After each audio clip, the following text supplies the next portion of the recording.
Hey there, folks. My name is Kathryn Grayson Vans, and you are watching Dev by Design, which is a brand new stream.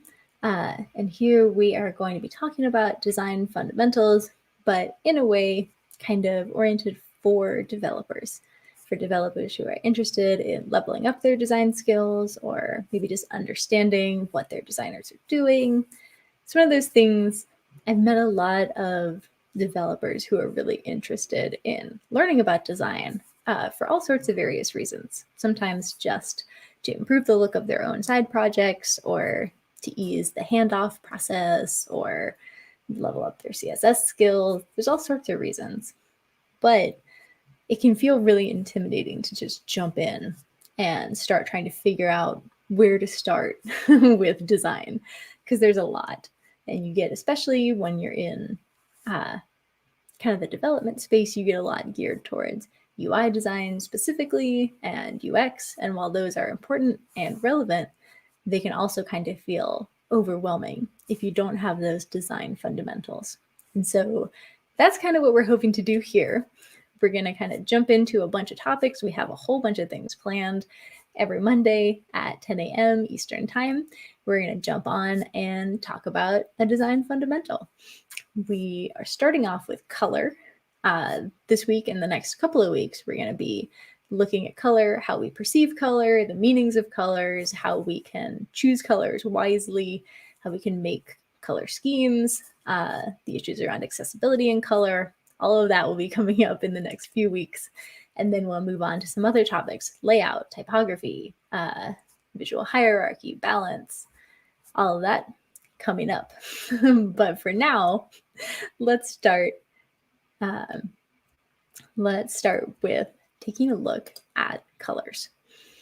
So when we're doing any kind of design or development, we're always dealing with color.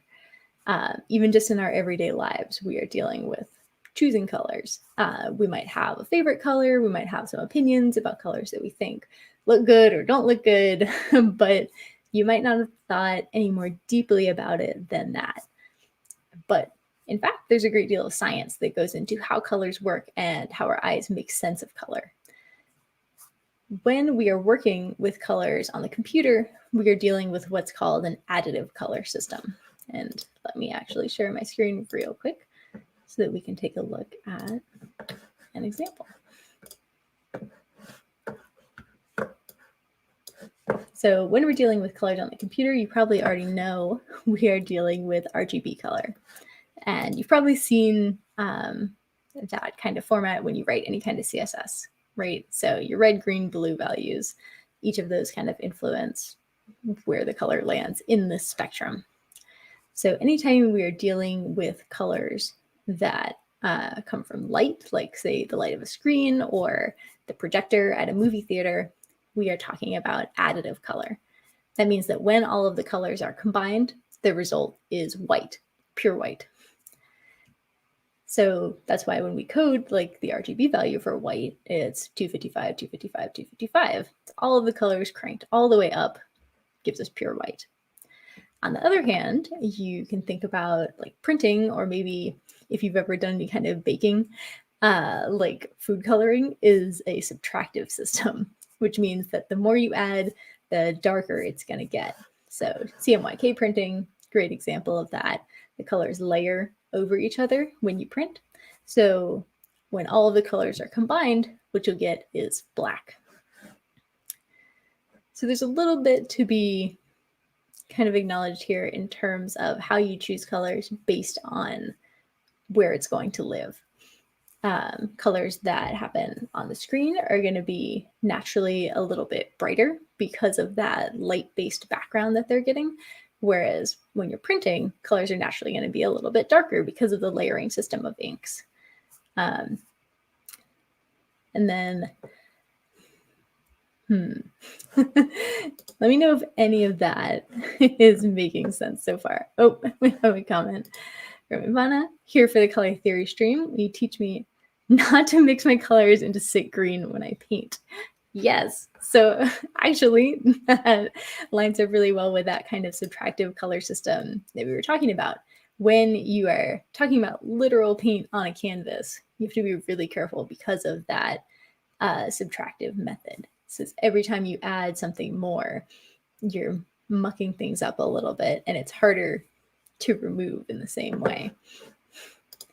So I thought for a minute that was like a confused face. Is it a laughing face? Hope everything's going all right. Check in with me. Oh boy, let's see. I was talking about RGB. This first one's going to be a little bit like scattered for me. I'll level with you. This is my very first stream all by my lonesome. I love to stream, but I'm used to having someone else there to kind of bounce back and forth off. The idea of just like lecturing feels a little weird. I don't want it to feel that way. But anyway, when we are talking about color, like on the screen, when we're talking about UI design, we are talking about RGB color for the most part. And like when you were a kid, if you ever like sat your face really close to the TV screen or like got really close to one of those old CRT monitors, you know that this is what it looks like. Each one of these little pixels is made up of a line of red, a line of green, and a line of blue. So our eyes do the mixing. When we are setting RGB colors, we're setting kind of the percentage that each one of these is bright. And then that changes how the color appears to us on the screen. So as you can see, all of the other colors not present, just those fundamentals, red, green, blue. But because of the way color systems work, those colors can combine to create any other color that we need. You've probably seen the color wheel before. And the general gist of how it works is that there's primary, secondary, and tertiary colors. So when we're talking about a color's actual color, we are talking about the hue. And the hue is just the name that we've given a color. So when we're talking about, oh, something's green as opposed to something's blue, we're talking about the hue. But there is more to colors than just the hue. There's also value. Value is the lightness or darkness of the hue. It'd be the difference between like a bright sky blue or like a navy blue. So you might have also seen color wheels that look like this. Hues are those pure colors. Tints are kind of a hue plus white. We lighten things up. That gives us that kind of pastel color. Tones are hue plus gray. So we kind of mute things that way. And then shades are hue plus black. You might have heard people tell you not to darken colors just by adding black. And that's why, because then you skip out on everything that can happen in between. All of these are important to kind of changing the way colors are perceived, because the way that our eye takes in colors is really dependent on the colors that are nearby it. So jumping back to that idea of the RGB monitor, we've seen that before. Like that idea of our eyes blending colors is not something that we came up with when we started working off of screens. In fact, you might have seen this work of art before. It's Seurat's Le Grand Chat. And from a distance, probably from where you guys are looking at it through my screen on your screen, it just looks like a pretty normal painting. But if we were to zoom in and take a closer look, you can see that in fact, it's made up of a great many tiny dots of ink, of pigment on the canvas. And our eyes do the mixing. This style of art was called Pointillism, is called Pointillism. And it is really dependent on this idea that our eyes will interpret colors based on the colors that are nearby. And when we're far away, those colors start to mesh together. It's the very same principle that we use for RGB monitors. but created many, many hundreds of years before RGB monitors were a thing. That style of painting continued. You've probably seen some of these Impressionist works. This is a Monet, and then I'm confident that you have seen Van Gogh. And they work in the same way.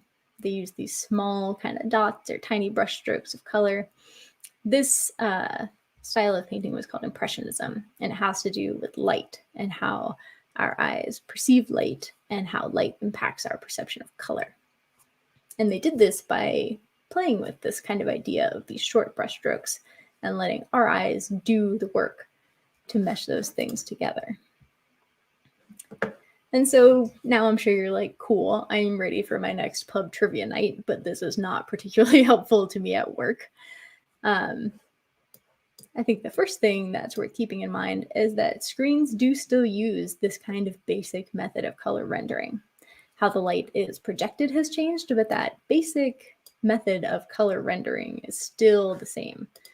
For instance, here is an example of an OLED screen that you would see in like an iPhone, for example.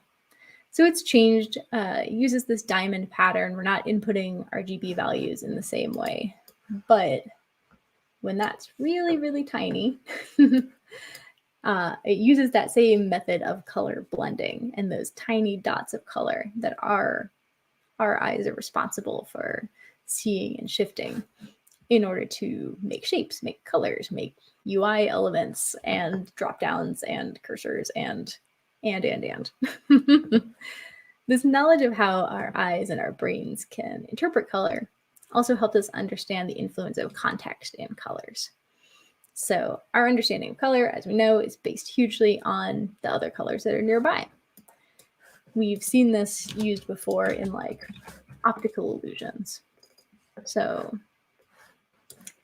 for example, this guy. It looks to us like those two squares, the little guys over here in the middle, are the same color. At first glance, that's probably what we'd say.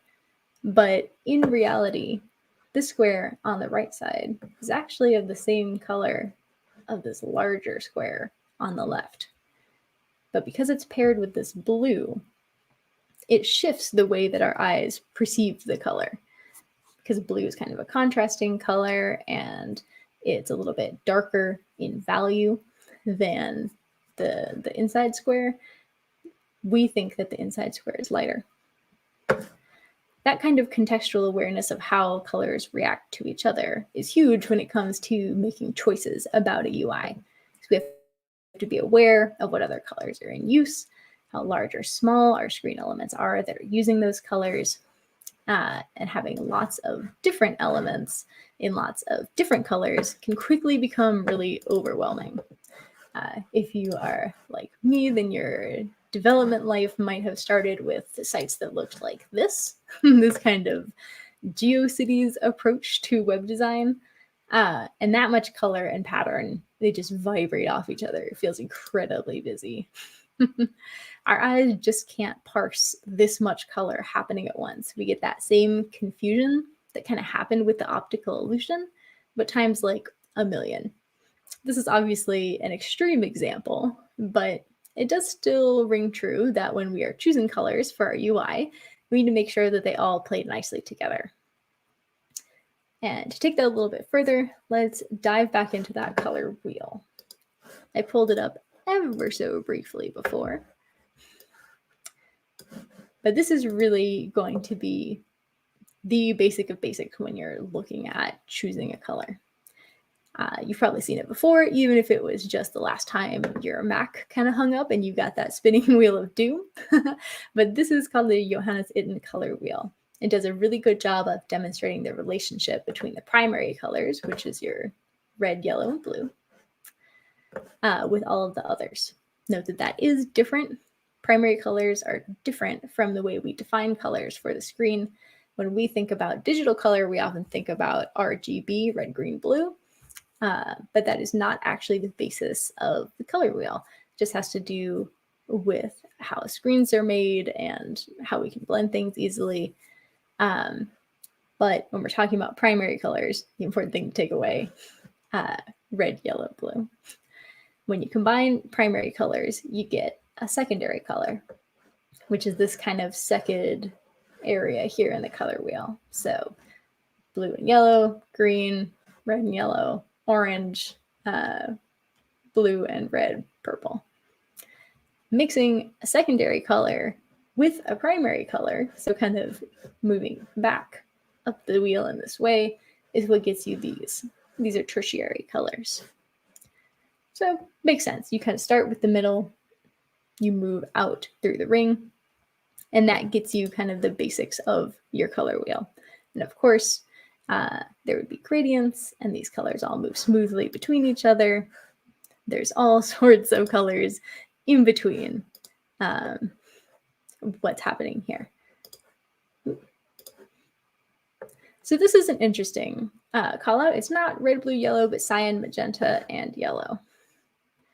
Yes, a lot of the cyan and magenta that you're calling out there, you are thinking of printing. So when we're talking about cyan, magenta, yellow, we're talking about very specific types of colors that are used in printing. And yes, fuel. We did actually talk very briefly at the beginning, which I understand, like, not everyone's here from like the very first thing moving forward. But yes, there is a difference between additive and subtractive color. CMYK, what you're thinking of, is subtractive. RGB is additive. So let me catch up on some of the comments here. But yeah, when we're talking about the color wheel, this kind of transcends when we're talking about additive or subtractive. This is just color, the way our eyes perceive color. When we're talking about like in the real world, if we were to look at like just things in the world, that's when we're talking about the color wheel. When we're talking about screens or projectors or things that are light-based, we're talking about RGB, additive color. It's called additive because when you add them all together, you get white. And CMYK, as we were talking about, is subtractive color.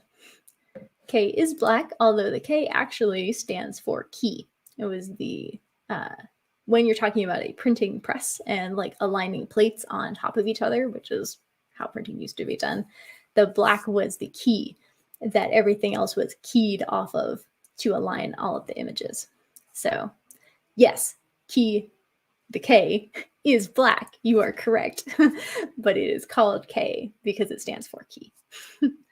And then cyan, yellow, and magenta are very specific tones of red, yellow, and blue that are used to make sure that the ink smelled correctly.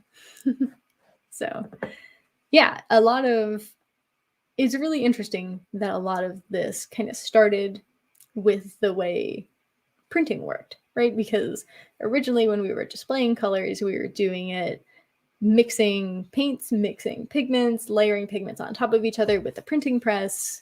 And then we had to kind of shift that whole game when we moved to screens and we were using kind of light and projection-based methods of displaying color. It really did kind of flip the game. Yeah, inverse used loosely is a really great description. Because again, the difference is when you combine them all, what do you get? When you combine like CMYK, when you're printing, when you combine everything, you get black. With light-based CM or RGB-based color, when you combine everything, you get white. So yes. Jumping back over, taking a look at our extended wheel. The important thing to take away here is the language. Hues, tints, tones, shades. These are going to be able to help you describe colors in ways that are much more helpful than kind of saying, you know, a blue, but lighter or brighter, because those technically mean different things, you know. The brightness versus the lightness of a color It could be the difference between, do you want something that's more vibrant, more like neon, or do you want something lighter, more pastel, more gentle? When we can start to use design language to describe colors, that gets us one step closer to kind of more accurately communicating. Because, I mean, at the end of the day, color is something that we just kind of made up, right? Like, we just point at something and we say, we all agree that this is red, but we're not all necessarily seeing red in exactly the same way. So being able to use these types of specific terms and able to describe color really helps us do so in a way that's effective. So let's hit the pause button here for a minute and take this back over to UI design. There are a couple of ways in which this really matters when we're talking about practical implementation. One of the first and easiest ones is depth. So value, this kind of, when we're talking about value, we are talking about the lightness or darkness of how something looks. So if you were to grayscale something, the things that were darker would have a darker value. Value is used to add depth. So these spheres, kind of a good example. When we have just this completely flat one over here, it's all the same value, one value, and it looks flat. When we start adding a lighter value here, darker value here, we've given this kind of a 3D appearance. We've made it take up space in a way that it didn't before. And it's really easy when we think about UI, we probably think about like that era of like skeuomorphism, right? That like early iPhone kind of era when we were really big on making things look exactly how they looked in the real world. And that kind of, design trends come and go. But it made a lot of sense that the first time we were taking things to a touch screen, we really wanted them to look like they took up space. That when we opened the calculator, it looked like the buttons that we were used to pressing on a real calculator. And this is achieved, this approach, this fad is achieved by using value. You can see it here, darker here, lighter on the top, gives it that feeling of depth. Whereas compared to this more modern flat design approach for a calculator,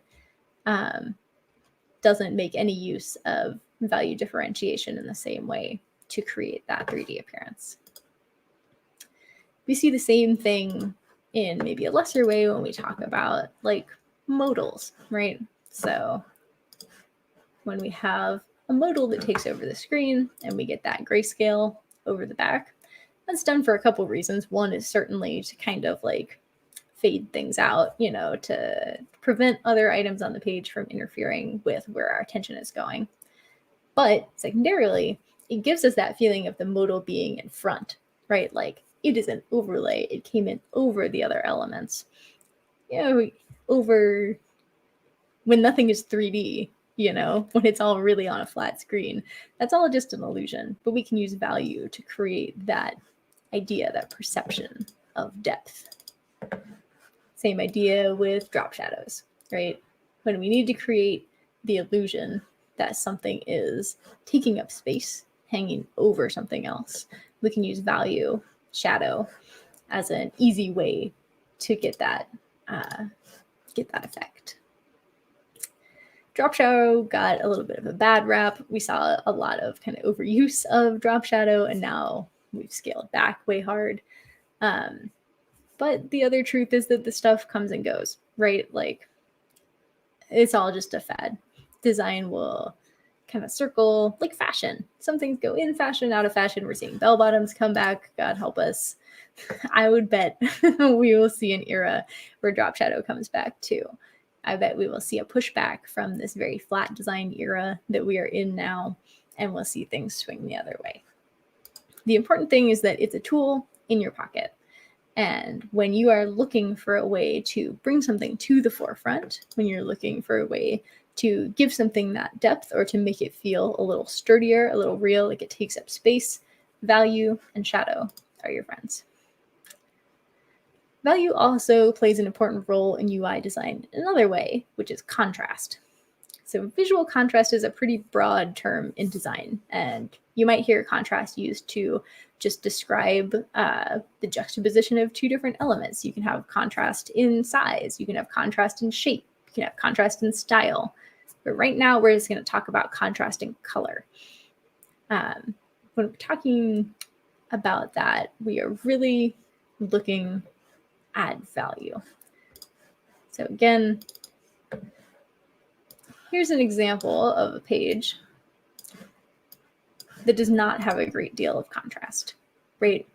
Everything is pretty mild. We've got a white background, we've got some light gray text and some light gray icons and some very skinny fonts. And all of that is creating something that just kind of washes by. You have to really focus to try and pick out the words and see what it's saying. That's not ideal. This is a page that could be improved by making use of contrast. Contrast can be used for us in the UI in two major ways: calling attention to an element to set it apart from the rest, and making sure that your UI is accessible. So actually those calculators that we looked at earlier are a great example of using contrast to draw attention to an element using color. So you can see here the one thing that stands apart from the rest in actually both of these designs is the enter key, right? We've said it, they've said it. We didn't design these. They've said them in a completely different color that has a much lighter value than the rest and really stands out from the kind of grays and browns that they've used. So shouldn't pure white to black be somewhere in the basic wheel too? That's an interesting question, actually. I've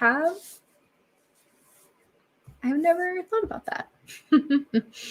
Generally, when we are talking about color, white and black are kind of outliers. They're kind of the absence of color, or all of the colors, again, kind of based on whether we're using an additive or subtractive method.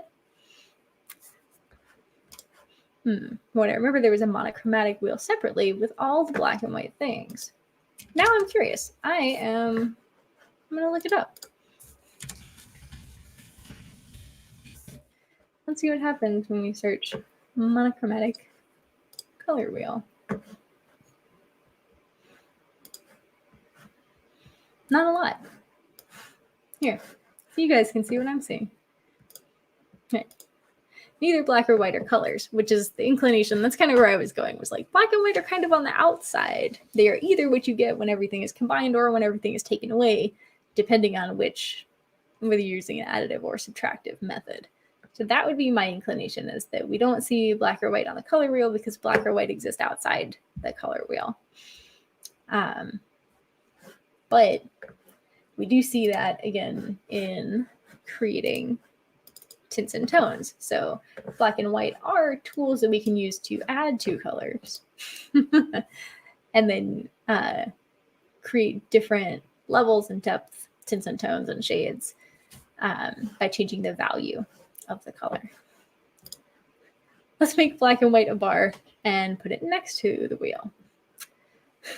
Solid option. I'm not opposed. It would really just be two blocks, right? There would be a white block and there would be a black block, and we would be like, done. We've added it.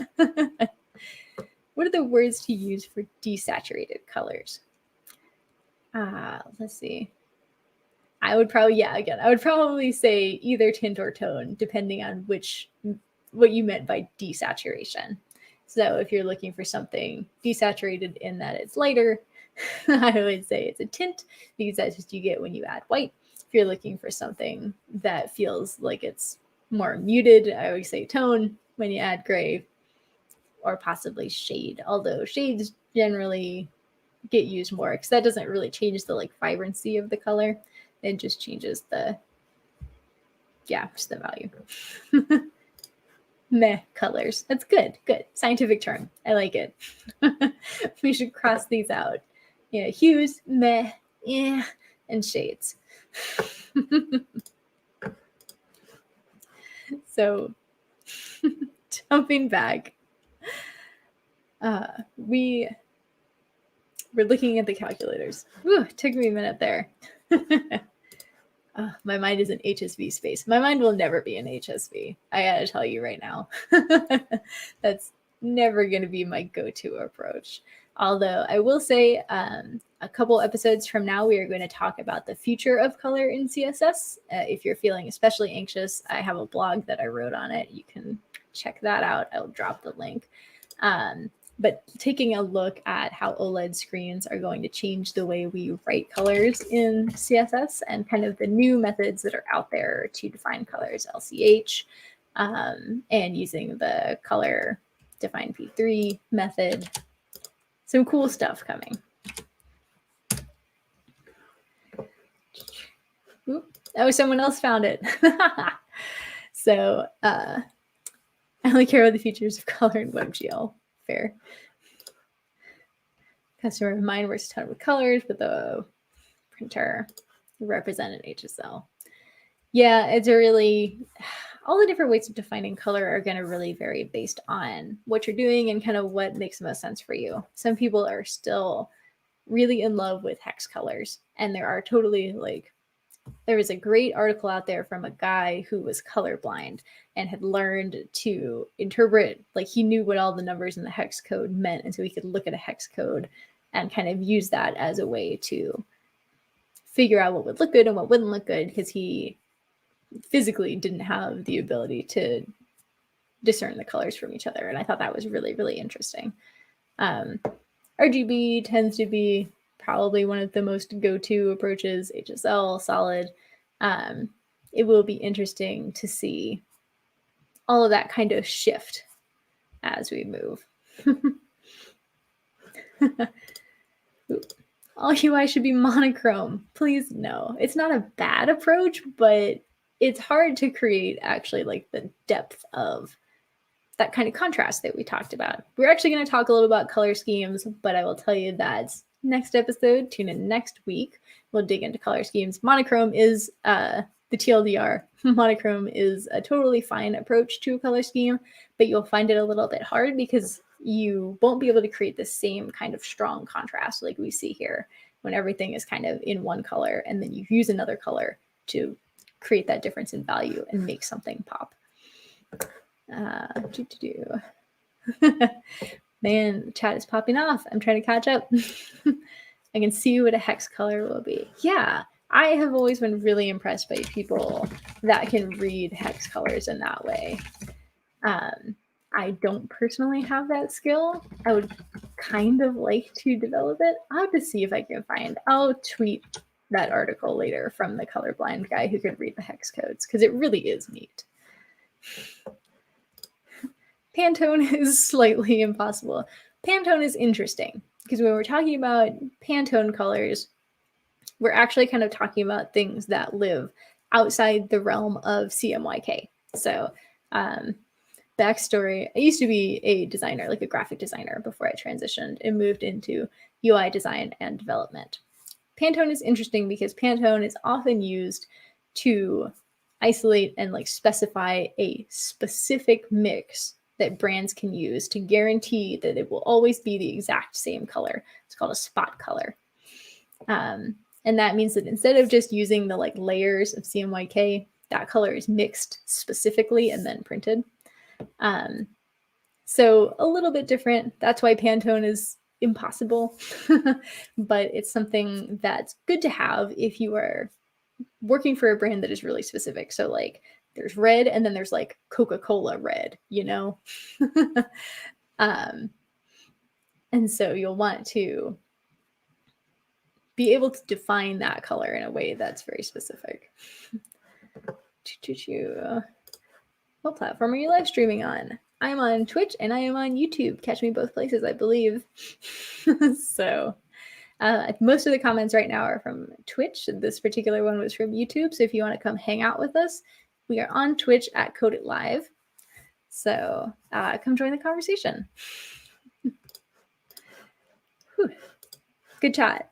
I appreciate it when there's like stuff going on in the chat, because let me tell you, it's way boring to just like sit here and talk by myself. That's no fun at all.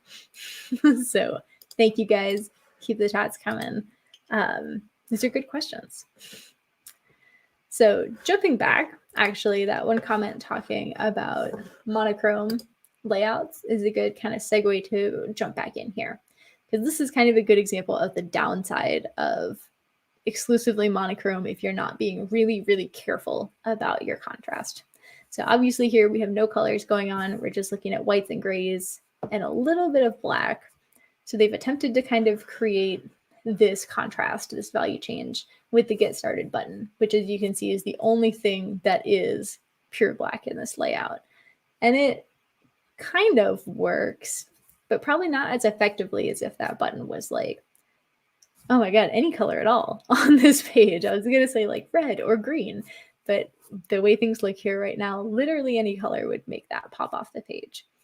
Similarly, it's really hard to read these, right? Like they just kind of blur together.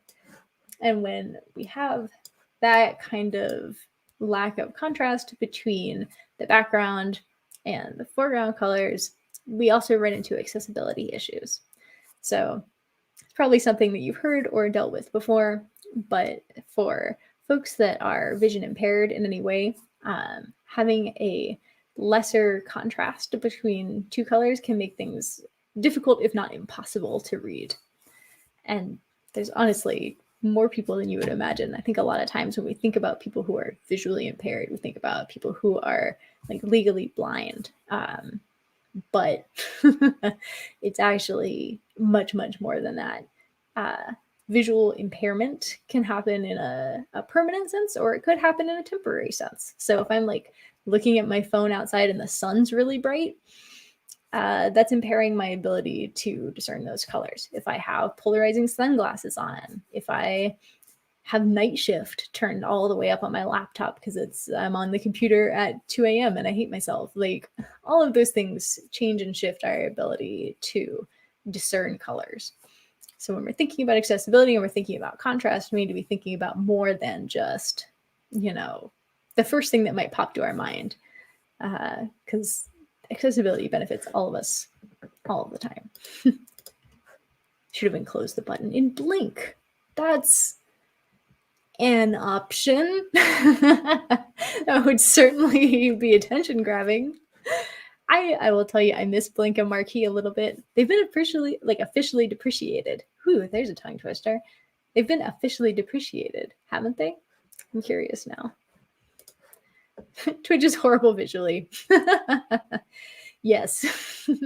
Twitch is an interesting thing because they have a lot going on all of the time, and then also the ability, every show has their own color and their own branding. Like you can see I have some wonderful like Dev by Design logos and stuff that my team made me, which shout out to them. I think they look great. But yeah, any website where the person who designed the website doesn't have full control over the content that will be shown adds a whole new level of difficulty to the design work. Adobe's accessibility tester is great. There's a bunch of great. I think there's an official like WCAG contrast tester as well. I'm pretty sure that is definitely a great step in order to like do that quick gut check. And you can see there's different levels of accessibility that you will get. Let's do a quick look because. Oh man, can't talk and type. What a fun thing to learn on stream. So there's different levels of accessibility passing. So right, you've probably seen the WCAG, the WCAG. Everyone says that a little bit differently. But there's AA and also AAA. So AA is kind of like, it's all right. AAA is like, you nailed it. This is a fantastic contrast. So let's pick a color. So this one, you can see, fails. We'll do the same kind of color, darker value, background. We're starting to get some pass at the AA level, but nothing at AAA. But the darker, the more we can create a difference between the values of two colors, the more that we can do better, basically, with accessibility. Ah, good. Yep, they are officially depreciated. Although, yeah, a lot of things that are technically depreciated still works, just because I don't think a lot of browsers go back and remove things. Should have depreciated JavaScript. Good luck with that. Do you know that Blink was invented while drunk in a bar and then implemented overnight before the others came in? No, I did not know that. That is fantastic. That feels honestly so right. That I had no idea how Blink was invented or who thought of that first, and yet this story completely lines up with what I would have expected. So thank you. I love like internet history stuff like that. That's my favorite kind of like a weird niche topic, mostly because it all happened so fast, relatively like so quickly. The difference between like 1990s internet and today internet is insane, and it really has not been that long at all. Oh, thank you. Aztec, that is a great link to the contrast analyzer, the official Adobe one.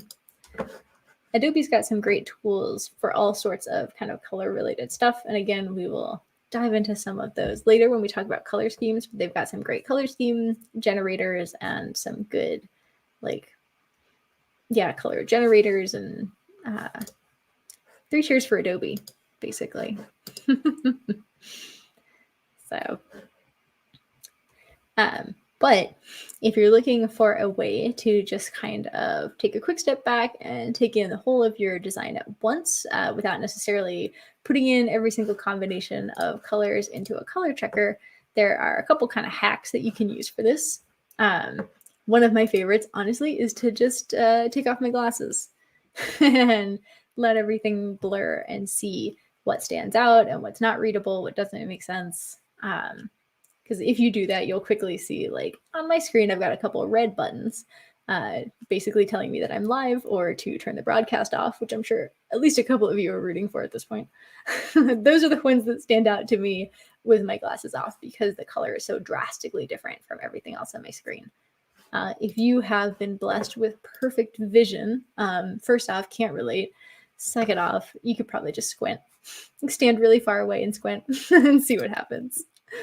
The next thing that you can do, or another thing that you can do, is to convert your design to grayscale, which will remove those colors from the situation entirely. So here's an example where I've done that with those calculators.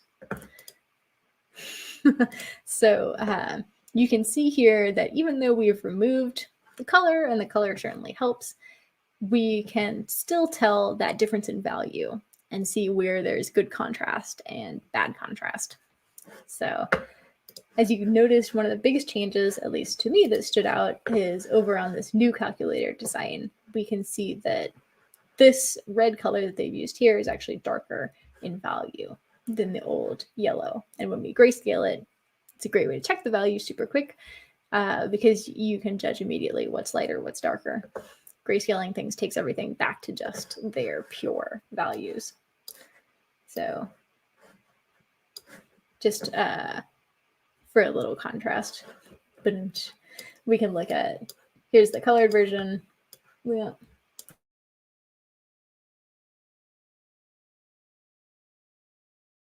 Here's the grayscale, but that yellow one, as it turns out, is actually a little bit better, has a higher contrast ratio.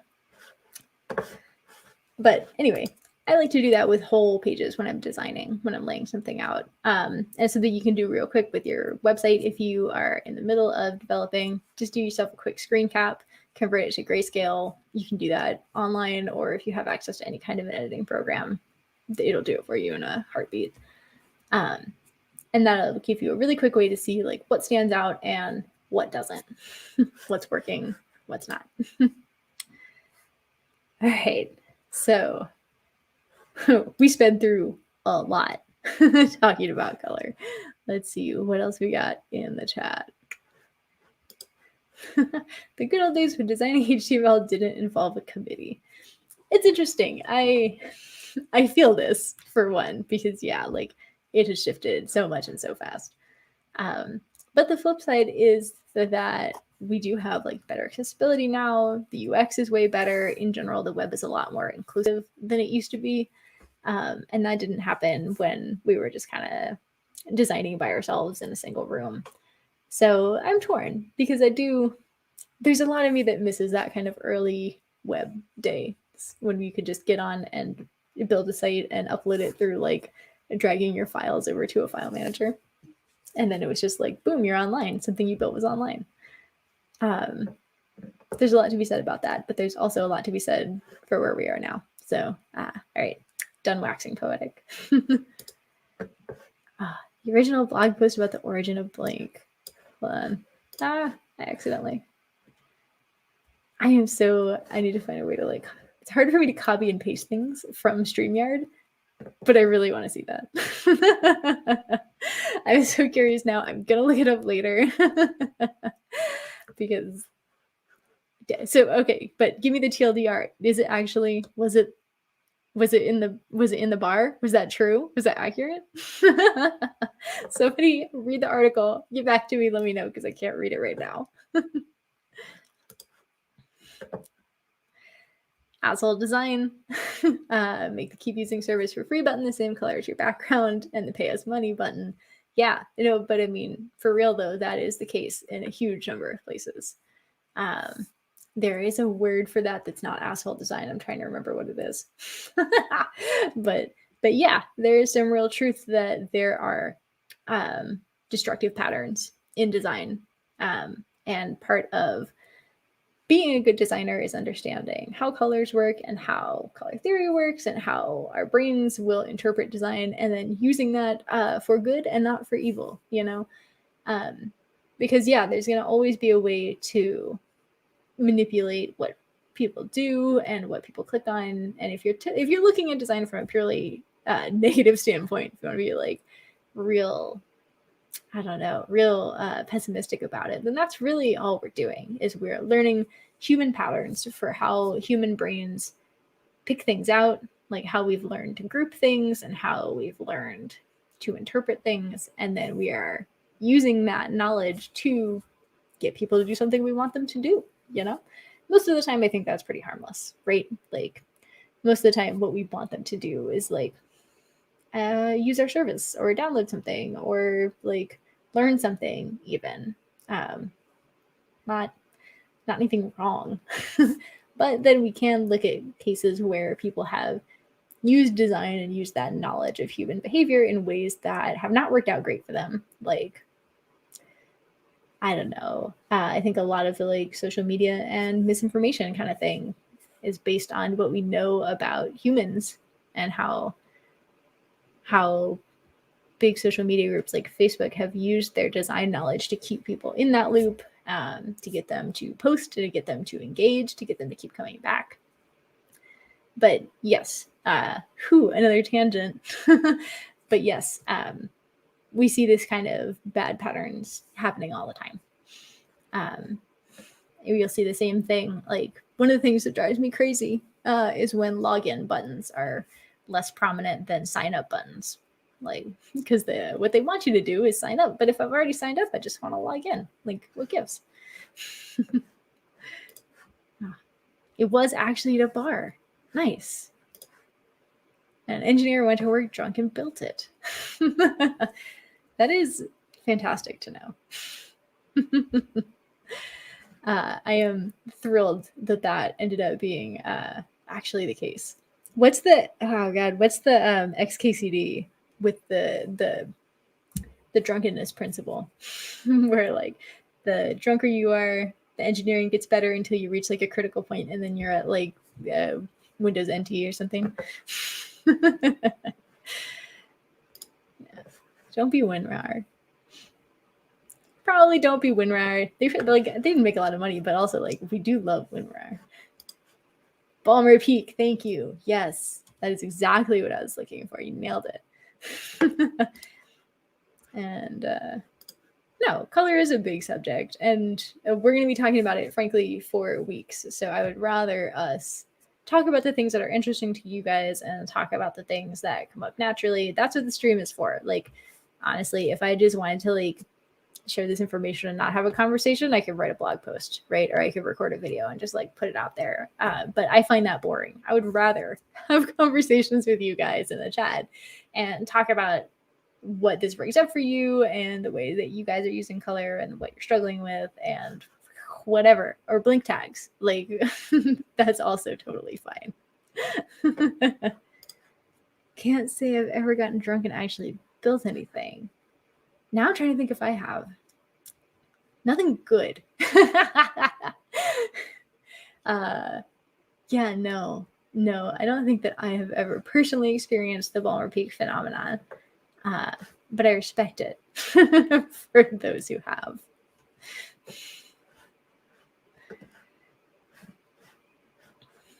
Oh, man.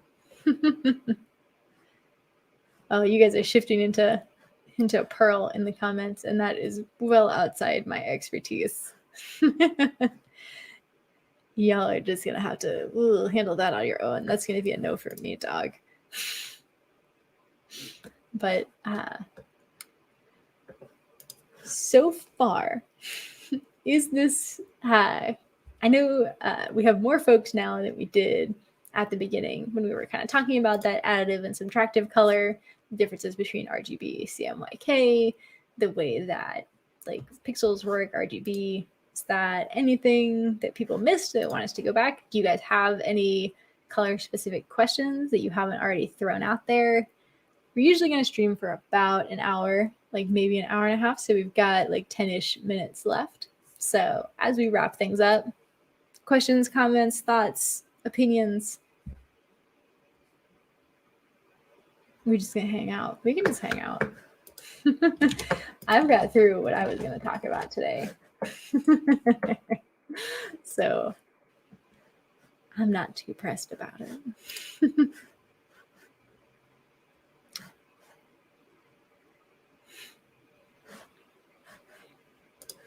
More Pearl hate. I've never actually written anything in Pearl, so I can't like, it's so far outside the realm of what I do. We will. In that case, I think if we're feeling good, then oh, I just got here. I'm sorry, we're just wrapping up. I'll do a quick little outro then for y'all. This is a new stream. This is Dev by Design with me, Kathryn Grayson Nance.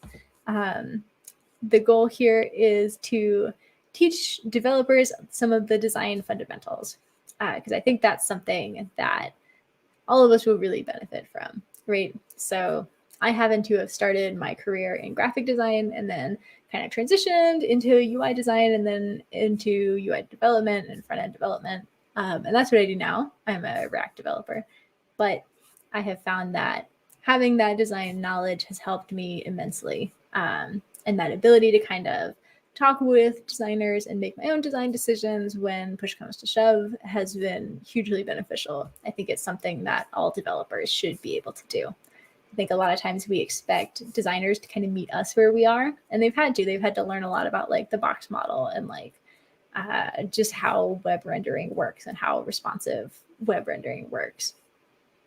And I think it's great when we can kind of return that favor and meet them in the middle. The better we can communicate with them and the more that we can design well on our own, the better our products will be, the happier our users will be. So that's the goal. Come back every week, Mondays, 10 a.m. We're going to dive into a new topic each week. Next week, we are talking about color themes, how to create a color theme, how to create a color palette, what the kind of interpretation of different colors mean, and how you can choose colors for your application. So come back, same time, same bat channel, etc., etc. I will see you guys next Monday. Thank you for joining me and being here for the very first Dev by Design. All right, I'll catch you guys later.